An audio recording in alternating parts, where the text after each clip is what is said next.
زمانے کی قسم والعصر، کیا کمال کی صورت۔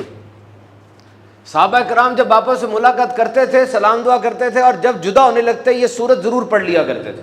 امام شافعی فرماتے ہیں یہ صورت صحیح طرح سے پڑھ لیں، اس پر صحیح طرح سے قابو پا لیں، صحیح طریقے سے اس کو absorb کر لیں، سمجھ لیں، یہ دنیا اور آخرت کے لیے کافی ہے۔ تو انسان نقصان میں ہے، humans are at loss, you all are at loss۔ قرآن نے واضح طور پہ بتا دیا تم نقصان میں ہو۔ انسان نقصان میں، ہر انسان، حاکم، غلام، بادشاہ، غریب، عورت، مرد، سیٹھ، ملازم، سارے انسان اس میں ہیں۔ You all are at loss، تم سب نقصان میں ہو۔ اور خسارہ کہا گیا یہاں پہ، خسارہ، نقصان اور ہوتا ہے، خسارہ اور ہوتا ہے۔ نقصان کا مطلب ہے نفع میں کمی، تمہیں پہلے 20 لاکھ نفع ہو رہا تھا، اب تمہیں 2 لاکھ ہو گیا تو یہ نقصان ہے، یا نفع ہی 0 ہو گیا تو یہ بھی نقصان ہے۔ خسارہ، your whole capital has been destroyed، تم بینکرپٹ ہو گئے، ختم ہو گئے، یہ خسارہ ہوتا ہے، بڑی بات ہوتی ہے یہ۔ اور یہاں پر کسی مال کے خسارے کی بات نہیں کی جا رہی، یہاں پر کسی صحت کے خسارے کی بات نہیں کی جا رہی، یہاں زندگی کے خسارے کی بات کی جا رہی۔ قسم کھا کے بتایا کہ تردد نہ رہے تمہیں، شک نہ رہے تمہیں اس بات میں کہ تم خسارے میں ہو۔ سورہ اسر میں آیا خسارے میں ہیں سارے لوگ لیکن وہ نہیں جو یہ 4 صفات جن کی ہے۔ نمبر 1 وہ جو ایمان لائے، اللہ پر ایمان لائے۔ آپ انجینئر ہیں، آپ ڈاکٹر ہیں، آپ فائنانس آفیسر ہیں، آپ بزنس مین ہیں، آپ فورن آفیسر ہیں، جو بھی ہیں، آپ کی بیسک آئیڈینٹی یہ ہے کہ آپ ایمان والے ہیں۔ یہ جو ایمان والی شناخت ہے اس کو دہراتے رہا کریں، کلمہ شریف پڑھتے رہا کریں، یاد رکھا کریں کہ میری یہ شناخت ایمان والی ہے۔ کنیکشن تو مضبوط کرے نا۔ دیکھو میری بات غور سے سننا، اگر تمہیں بے سکونی ہے، اگر تمہیں ٹینشن ہے، تو جس جگہ رہ رہے ہو اور جس کے ساتھ رہ رہے ہو چھوڑ دو اس کو تھوڑی دیر کے لیے۔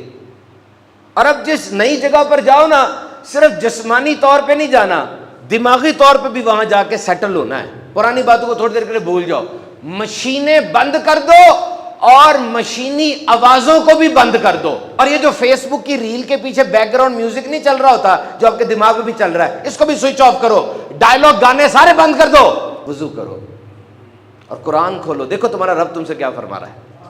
دیکھو نا، کھولو، کون سی مصیبت، کون سی آزمائش، کون سی ٹینشن ایسی ہے جس کا قرآن میں حل نہیں ہے۔ اور اب 2 رکعت 5 نمازوں کے علاوہ رینڈملی ذرا پڑھو، کنیکشن وہ مضبوط ہو نا، پتہ چلے میں نے کچھ کیا ہے، کنیکشن مضبوط ہو۔ یاد رکھ لو اس دنیا میں تم آئے اسی لیے ہو کہ تم اللہ سے اپنا کنیکشن مضبوط کر لو، دس از دا اونلی پرپز۔ لیکن موبائل، دوست، ہوٹل، سیر و تفریح، پیسہ پیسہ پیسہ، اللہ کو یاد کم کرتے ہیں ہم، ہے نا، اللہ کو اتنا یاد نہیں کرتے۔ یہ کنیکشن مضبوط کیسے ہوگا؟ سمجھ لو، دعا کو کبھی انڈر ایسٹیمیٹ نہ کرنا، صبر کے دامن کو تھام لو، شکر کیا کرو۔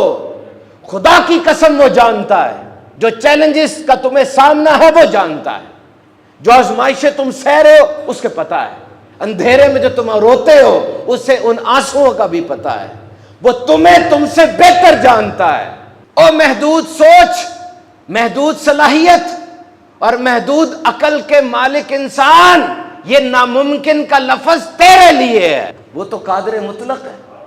اللہ اکبر، وہ بڑا ہے، وہ بے نیاز ہے۔ اتنی بڑی کائنات اس نے بنائی ہے جس کے سٹریچز کا ہی نہیں پتہ چل رہا، نمبر آف گیلیکسیز اور نمبر آف پلانٹس کا ہی نہیں پتہ چل رہا، یہ اس کا خالق ہے۔ اتنا پیچیدہ نظام اس نے بنایا۔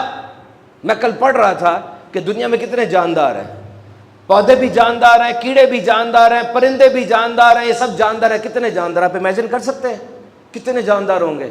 20 کوانٹلین، یعنی 20 کے آگے 30 زیرو لگیں گے پھر، اور حیران ہو جائیں۔ ایک لمحے کے لیے ذرا میری بات پکڑنا، ایک لمحے کے لیے پکڑنا، یہ جتنے جاندار میں نے بتایا آپ کو 20 کوانٹلین، سمجھ سے بھی باہر ہے۔ ان سب کے گھر بچہ پیدا ہوتا ہے، ان سب کی نسل آگے بڑھتی ہے، جو بچہ پیدا ہوتا ہے نا آنکھ کھولتا ہے، یہ سب اللہ کے علم میں ہے۔